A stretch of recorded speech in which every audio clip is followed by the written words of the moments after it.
Hello there, how are you? তো আজকে আমাদের প্লিজ এনভায়রনমেন্ট সেটআপের ভিডিও।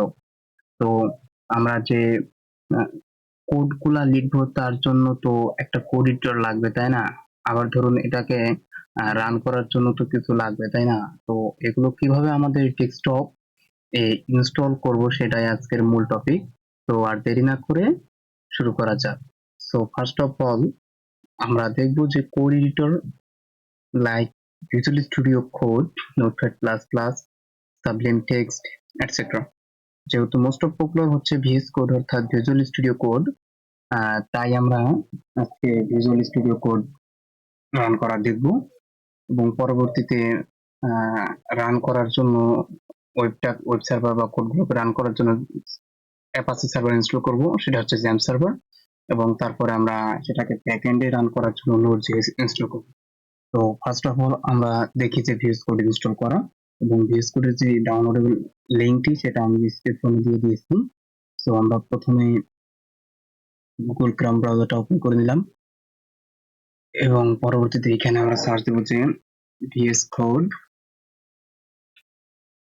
ডাউনলোড। তো এখানে যাওয়ার পরে প্রথমে যে লিঙ্কটা আসবে সেটা ক্লিক করব এবং এখানে আপনারা আমি যে ডিসক্রিপশনে লিঙ্কটি দিয়ে দিয়েছি সেখানে ক্লিক করলে আপনারা এই ইন্টারফেসটি পেয়ে যাবেন।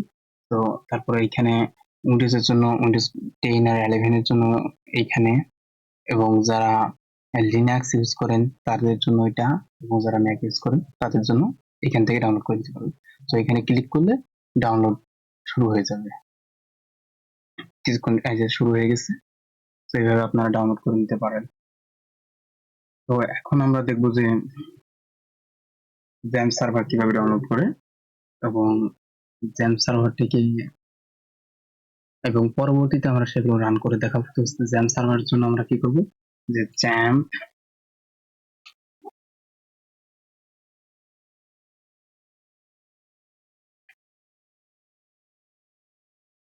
এটার লিঙ্কও আমি ডিসক্রিপশনে দিয়ে দিয়েছি। সো আপনারা সেখান থেকে চাইলে ডিরেক্টলি ইনস্টল করতে পারেন। সো এখানে আমরা এটা ইনস্টল করব, ডাউনলোড 64 বিট, এবং হচ্ছে এটা হচ্ছে লেটেস্ট ভার্সন। সো এখান থেকে আমরা জ্যাম সার্ভারটি ডাউনলোড করে নিতে পারবো। এবং আমরা এখন দেখবো নোড.জেএস কিভাবে ডাউনলোড করবেন এবং ইনস্টল করার। তো সেটা তো আপনারা প্রক্রিয়াটা জানেনই অলরেডি। তো শুধু ডাউনলোড করার লিঙ্কটা আমার ডিসক্রিপশনে দেওয়া আছে, এবং আমি কিভাবে ডাউনলোড করতে হয় সেটাও দেখিয়ে দেবো নোটসে।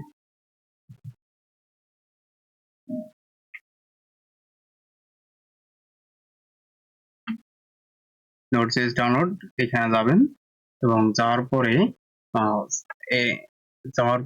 এখানে যাবেন হচ্ছে প্রি বিল্ড ইনস্টলার, এবং সেখান থেকে এখানে ডাউনলোড নোটস ভার্সন 20 এটা দিলে এখানে ডাউনলোড হওয়া শুরু হয়ে যাবে। এবং কিভাবে দেখতে পারেন যে আপনার কম্পিউটারে নোটস ইনস্টল আছে কিনা তা চেক করার জন্য আমাদের প্রথমে কমান্ড প্রম্পটে যেতে হবে। তার জন্য আমরা কমান্ড প্রম্পট সার্চ দিতে পারি, এবং কমান্ড প্রম্পটে আমরা এন্টার করলাম, এবং এখানে লিখতে হবে যে নোড -v। তো এখানে চাপ দেওয়ার পরে যদি আপনাদের কম্পিউটারে যদি তার ভার্সনটা চলে আসে তাহলে বুঝবেন যে আপনাদের কম্পিউটারে নোড.জেএস ইনস্টল করা আছে। তো যাদের ইনস্টল করা থাকবে তাদের তো আর ইনস্টল করার কোনো দরকার পড়বে না। দেখেন আমার এখানে ইনস্টল করা আছে, দেখে আমার এখানে ভার্সনটা চলে এসেছে। তো আপাতত এইগুলো আপনার কম্পিউটারে ইনস্টল করলেই হবে। এখন যদি আমরা এই কাজটি ম্যানুয়ালি রান করি তাহলে আমরা করতে পারবো না, কারণ আমাদের যে কম্পিউটার আমরা এগুলো ইনস্টল করলাম, like code editor, XAMPP server, Node.js এগুলো ইনস্টল করলাম। তো কি জন্য করলাম সেটা দেখার জন্য আমরা ম্যানুয়ালি কাজটা করব, এবং সেটা আমরা এর যে কোডটি আছে ব্রাউজার রান করার জন্য আমরা করলাম। তো এবং তো এখানে প্রথমে আমাদেরকে রান করতে হবে যে XAMPP server. So first of all we run XAMPP server, So start this Apache and start this MySQL database. So minimize this UI interface and হচ্ছে যে আমরা এখন ভিজুয়াল স্টুডিও কোড ওপেন করব। তো সেইখানে কোডগুলো লিখতে হবে, সেই জন্য আমরা যাব হচ্ছে VS Code, sorry Visual Studio Code। So এখানে আমরা যদি দেখি যে এখানে আমাদের index.file একটি ক্রিয়েট করা আছে, যেখানে HTML ফাইলের বয়লার প্লেটটাই তৈরি করা হয়েছে এবং এইখানে জাভাস্ক্রিপ্ট ফাইলকে লিংক করা হয়েছে এই জাভাস্ক্রিপ্ট ফাইলটিকে। সো এখানে যদি আমরা যাই কোড লিখবো সেটা আমাদের ব্রাউজারে শো করবে। সো এখানে যদি আমরা console.log করি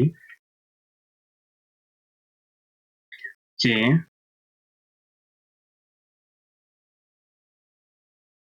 hello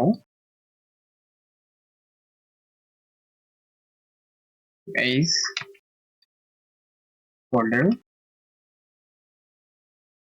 viewers, তো এটাকে যদি আমরা রান করি, সেভ করে এখন যদি আমরা ব্রাউজারে রান করি, তো সেখানে আমরা দেখতে পাবো যে লোকাল হোস্টে আমাদের যেতে হবে। সো লোকাল হোস্টে যাওয়ার পর দেখেন আমাদের প্রজেক্ট কিন্তু এখানে ইউএসএ কিন্তু এখানে কিছু দেখতে পাচ্ছি না, কারণ সেটা